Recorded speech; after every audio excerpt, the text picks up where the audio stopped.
નમસ્કાર, હું છું પ્રિયા અને તમે જોઈ રહ્યા છો જનતા કી જાણકારી ન્યૂઝ। નજર કરીએ આજના સમાચાર। દામનગરમાં સૌ પ્રથમવાર વિનામૂલ્યે પ્રાચીન ચિકિત્સા શિબિર।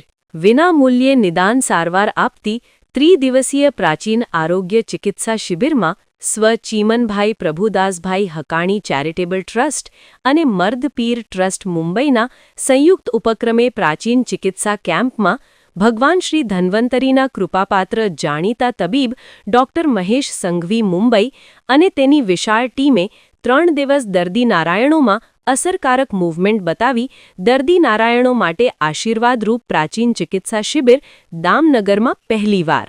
શરીરના અસાધ્ય જટિલ સાંધાના દુખાવાનું નિદાન પ્રાચીન ચિકિત્સા કેમ્પમાં દામનગર શહેરી સહિત આસપાસના અસંખ્ય ગ્રામ્ય વિસ્તારોના દર્દી નારાયણોએ લાભ મેળવ્યો હતો। શ્રી ચીમનભાઈ પ્રભુદાસભાઈ હકાણી ચેરિટેબલ ટ્રસ્ટના મોભી વાત્સલ્ય મૂર્તિ શ્રીમતી રમાબેન હકાણી, પુત્રરત્નો અજીતભાઈ હકાણી તેમજ હિતેશભાઈ હકાણી સૌજન્યથી સામાજિક અગ્રણી પ્રીતેશભાઈ નારોલાના માર્ગદર્શન હેઠળ યોજાયેલ સફળ પ્રાચીન ચિકિત્સા કેમ્પથી દર્દી નારાયણોને થયેલ રાહતથી ફરી ડોક્ટર મહેશ સંઘવીની તબીબી સેવાએ આવો સેવાયજ્ઞ યોજાય તેવી સમગ્ર પંથકના વૃદ્ધ વડીલોમાં માંગ ઉઠી રહી છે। વયસ્ક નાગરિકો માટે અકસીરરૂપ આરોગ્ય શિબિરથી સ્પષ્ટ સંતોષ દર્દીઓ દ્વારા વ્યક્ત કરાયો રહ્યો છે। રિપોર્ટ નટવરલાલ ભાતિયા।